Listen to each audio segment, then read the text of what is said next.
The phone call. I grew up in New England my whole life.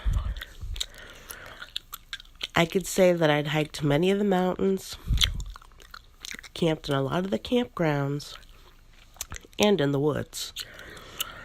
I'd driven the roads from Maine to New York more times than I could count. So at age 35, I'd seen my fair share of the beauty that there is to behold of the upper right-hand states on the map. I hadn't, however, seen it by small aircraft. Sure, I'd briefly seen bits and pieces flying commercial to Florida or California, but never in a small aircraft specifically to fly over views that capture the fall colors and crisp blue waters. So I was very excited when a friend signed us up for a free experience to do just that. My girlfriend was nervous. I'd been seeing her for over a year, and she was terrified of flying. She didn't want me to go, but I told her it was something that I really wanted to do.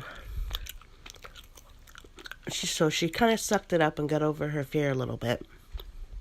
Just a little. Maybe not really. But she decided that she was okay with me going. I planned to drive up to her place afterwards and tell her all about it. The night before the flight, I was woken up from a dead sleep. It was my phone ringing. Why does it seem like the phone always rings the loudest when it's nighttime and it's dark? I answered it, thinking it's never good when someone calls you in the middle of the night. It was my father. Don't go on that flight tomorrow, Bradley. I'm serious. Do not get on that flight. You are needed. Dad, what are you talking about? I said into the phone, barely awake. All I heard in response was dial tone. I hung up the phone, laid back down, and closed my eyes. A couple seconds later, I sat up with a fright. Had I just dreamt all that? I had to have dreamt it. When I was talking on the phone, I wasn't really with it and awake. But now that it had been about a minute, it occurred to me that it had to be a dream. My father was dead. Dad had been dead for 3 years. Shaken, I made myself go back to sleep. But it was a struggle. I tossed and turned. I got up to use the bathroom about 8 times. The dream was really getting to me big time. It was just creepy. Even in a dream, to hear your dead parent's voice, and it's so clear, a voice you haven't heard in so long. I was struggling. By morning, I was feeling sick.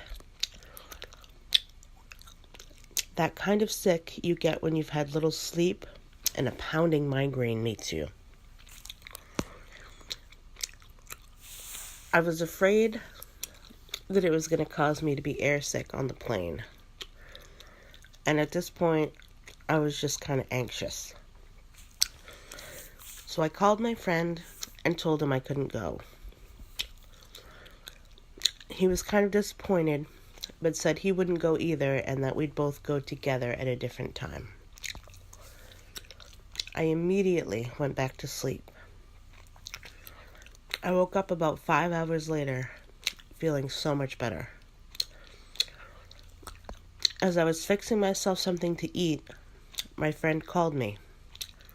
"Brad, I'm really glad we didn't go up in that plane today." "Why is that?" I asked, whisking my eggs.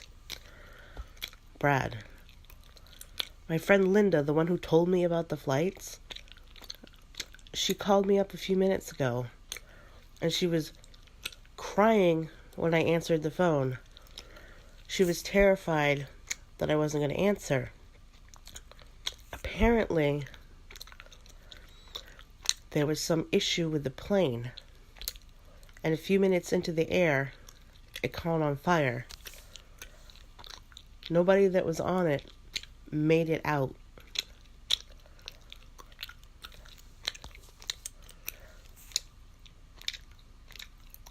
As I was trying to process this information, as I ate my scrambled eggs,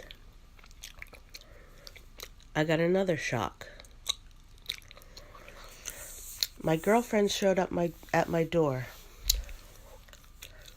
and announced that she was pregnant.